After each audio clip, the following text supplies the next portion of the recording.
Bonjour, je viens vous emprunter un DVD, mais je suis un peu curieux. C'est quoi l'histoire que vous avez avec ce vidéoclub, vous? Ah, le vidéo, donc tu es au vidéoclub de la Butte, sur la Butte, Montmartre. Et mon histoire, j'étais client de ce magasin. Et puis en 2003, le magasin allait fermer parce qu'il y avait un peu l'avènement déjà d'Internet, le téléchargement illégal. Et je me suis dit, on va reprendre le vidéoclub. On va se retrousser un peu les manches et puis on va essayer de continuer à le faire vivre.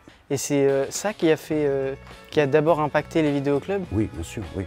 Ah oui, quand tu tiens un commerce où tu achètes de la marchandise, où tu as des frais, qu'en face c'est gratuit, tu ne peux pas, c'est impossible. Donc oui, en premier, c'est le téléchargement illégal.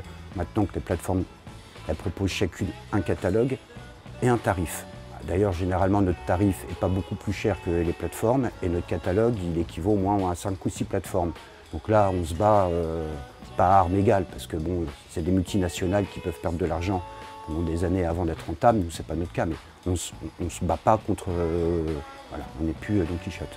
Et quand vous êtes passé de client à gérant, est-ce que vous avez vu une grosse évolution de la clientèle durant toutes ces années?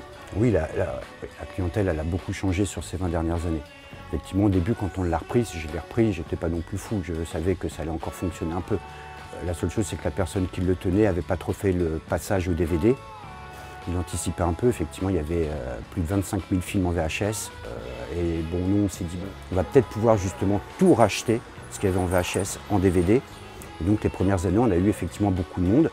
C'est surtout des gens qui sont très sur les nouveautés, qui ne vont pas forcément nous demander conseil.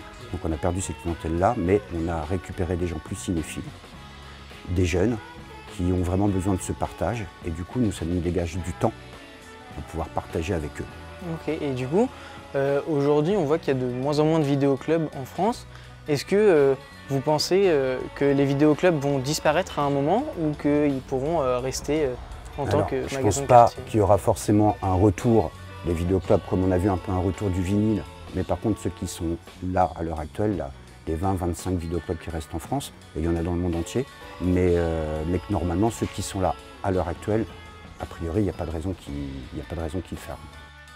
Bah voilà, Baptiste, je te les ai préparés. Un petit Hitchcock, un petit Truffaut, un petit Kurosawa, puis pour le coup de cœur, ton petit Gondry. Parfait, Voilà, bon merci visionnage. beaucoup. De rien, bonne fin de journée à toi. Bonne fin de journée.